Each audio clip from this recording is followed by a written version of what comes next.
क्या नाम है आपका? अमित श्रीवास्तव। गांव क्या नाम है? शाहबाजपुर। थाना कौन सा है? लाइन बाजार। जनपद जौनपुर। क्या मामला है जो आप कई अधिकारियों को एप्लीकेशन दे चुके हैं? सर ऐसा है कि सन 2016 मेरा शादी हुआ जी और गाँव गुना कृतमलपुर है, पोस्ट ठेकमा, थाना बरदा। जी अशोक कुमार पुत्री कविता श्रीवास्तव के साथ मेरा शादी हुआ है। जी थाना उनका जनपद कौन सा है? आजमगढ़। तब तो सर ये लोग गरीब बनकर आई मेरे यहाँ शादी करने के लिए। तो बोले कि हमको लड़का पसंद है, हम शादी करेंगे। तो मेरा शादी हुआ सर, 2 महीना पत्नी मेरे घर पे थी जी काफ़ी व्यक्ति हमारे घर पे आते थे। जी तो हमने पूछा अपनी पत्नी से कि कौन है, बोले मेरे जीजा के दोस्त हैं। तो हम कहा जीजा के दोस्त हैं, जीजा घर पाएंगे कि यहाँ पाएंगे।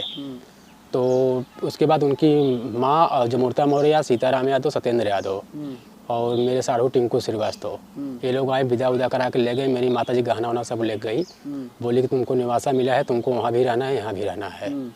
तो उसके बाद सर हम गए विदा में, तो ये लोग भग्गू सिंह, सीताराम यादव बैठे थे, उसके गोद में बैठी। तो वो लोग बोले कि भैया ये आजमगढ़ ज़िला है, हम लोग शादी नाम के लिए करते हैं और जैसे हम लोग खर्चा पानी देते हैं उसी तरह तुम लोग भी दो और यहाँ आना न, नहीं तो हत्या हो जाएगा तुम्हारा।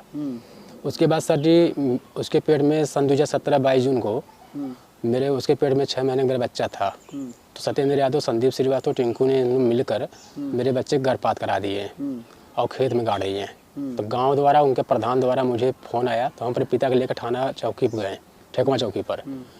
तो दिनेश पाठक दरोगा थे, उन्होंने कहा कि अपना मुकदमा सब लोग समझौता कर लो, मुकदमा कायम हो जाएगा। तो मेरी सास शांति देवी बोली कि आप ऐसा है कि कोर्ट से विदाई मैं करूँगा, मुकदमा मत करिए।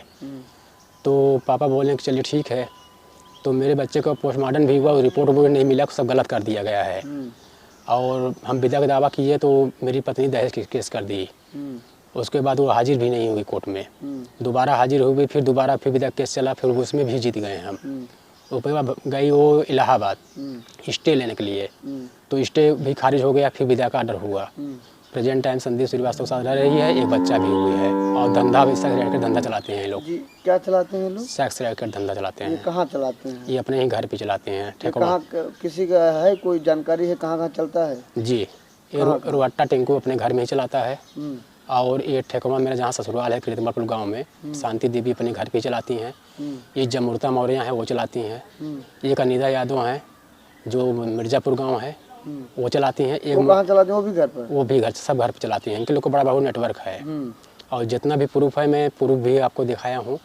और बदमाशों को काफ़ी धमकियाँ मिलता है मुझे जान से मारने के लिए, अपना ज़मीन में जायदाद बेच के दे दो। आजमगढ़ में दहेज के केस की है, उसको देखने जाता हूँ, वहाँ पे बदमाश धमकियाँ मिलता है। मैं डर हमारा केस नहीं लड़ पा रहा हूँ। और मेरी पत्नी यही कहता है कि अब अपना ज़मीन जायदाद बेच के दो, ना तुम्हारी हत्या करवा देंगे या आत्महत्या कर लो। अच्छा, आपकी पत्नी किसी और साथ शादी कर ली है? हाँ, संदीप के साथ में रहती है। संदीप क्या लगता है आपको? संदीप मेरा कुछ नहीं लगता है, टिंकू का भाई लगता है, मौसी लड़का। जी। तो उससे शादी की? कब की है शादी? ये सर करीब की है सन 2018 में की है शादी। तो आपको अब क्या दिक्कत हो रही है? अब ये है सर कि मुझे फर्जी केस में फंसाया गया है सर, तो इसका जांच किया जाए। अगर मैं गलत हूँ, मुझे सज़ा मिले, या वो गलत है तो उन लोगों को सज़ा मिलना चाहिए। जी, कहाँ कहाँ एप्लीकेशन दे चुके हैं? मैं जौनपुर से लगाकर SP DM, Azamgarh DM SP और आपके लखनऊ से मुख्यमंत्री प्रधानमंत्री तक दिया हूँ और राष्ट्रीय मानवाधिकार जी के यहाँ दिया हूँ, लेकिन मेरा कहीं से कोई सुनवाई नहीं हुआ। क्या चाहते हैं आप? मुझे न्याय चाहिए सर। कैसा न्याय? न्याय यही है कि सर अगर मैं गलत हूँ तो मुझे सज़ा मिले, उन लोग गलत हैं उनको सज़ा मिलना चाहिए।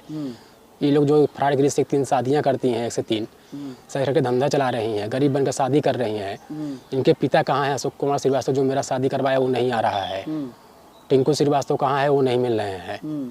तो बताइए सर हम क्या करें? हम लोग गरीब इंसान, मेरे माँ बाप विकलांग हैं और मैं अपने माँ बाप का देखभाल करने वाला मैं ही हूँ। तो बताइए सर हम क्या करें? अच्छा, कैसे जानकारी हो गई सेक्स रैकेट चलाते हैं? सर ये ऐसा हुआ कि जब हम अपने ससुराल जाते थे तो मेरी सास, मेरी पत्नी मुझे छोड़ने आती थी सुबह कि जाओ ड्यूटी रोडवेज पर बैठाने के लिए। तो हमको वहाँ के बाज़ार के लोग से और गांव के लोग बताएं कि भैया रंडी खाना है, शादी कर तुम फंस गए हो। तो मैं ड्यूटी नहीं जाता था, मैं चोरी से ही उनके घर पर चढ़ जाता था छत पर। छत पर चढ़ते थे तो सत्येंद्र यादव को रंगे हाथ पकड़ा मैंने सीताराम यादव पकड़ा हूँ रंगे हाथ। भग्गू सिंह पकड़ा। भग्गू सिंह बोले कि तुम्हारा हत्या करवा देंगे हम। अच्छा, ये लोग आते थे, कितना पैसा देते थे? जैसे ये लोग आते थे तो 1000-2000 रुपये उन लोग को देते थे, बोलते थे हम लोग गार्जियन है। मेरी सास भी बोली कि ये लोग गार्जियन हमारे हैं।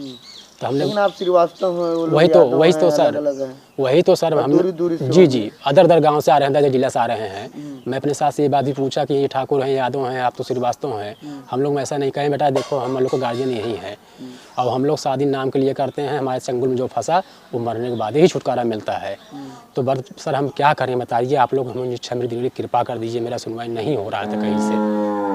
कहीं न कहीं आप दहेज प्रथा में भी फंस गए हैं। जी। आपके साथ जिस तरीके से आपने बताया है सारी घटना हो गई। जी और आपने रंगों हाथ भी पकड़ जी। लिए।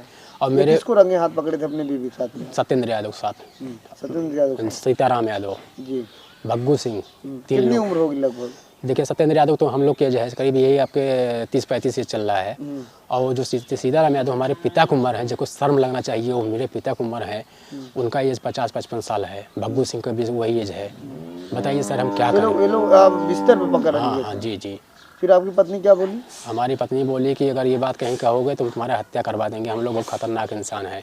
देखा हम छोटे लगे थे, लेकिन घाव बहुत बढ़िया गए थे। तो आप इतनी जगह अधिकारियों के यहाँ एप्लीकेशन दिए, कोर्ट गए, यहाँ गए, जी। क्या लेकिन सरकार बड़े दावे करती है, प्रशासन दावे करते, क्या आपको न्याय कहीं मिला? न्याय कहीं नहीं मिला सर। मुझे पागल बना दिया गया हूँ। आपके साथ बता रहे हैं कि आए दिन धमकी मिलती है, घटना भी होने का डर है। मैं रिकॉर्डिंग भी रखा, मैं थाने भी इसका दिया हूँ। जिम्मेदार अगर कोई घटना आपके साथ होगी, जिम्मेदार कौन होगा? मेरे सास ससुराल वाले होंगे।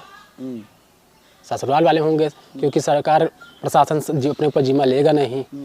तो बताइए हम कहाँ जाएं? तो कहीं न कहीं आप अपने पत्नी के ऊपर और अपने सास ससुर के ऊपर इन लोग को जांच करवाना चाहते हैं। जो अगर मैं गलत हूँ मुझे सज़ा मिले, अगर उन लोग गलत है सर उनको सज़ा मिलना चाहिए। ये लोग सेक्स रैकेट। जी। क्या नाम बताया आप अपना?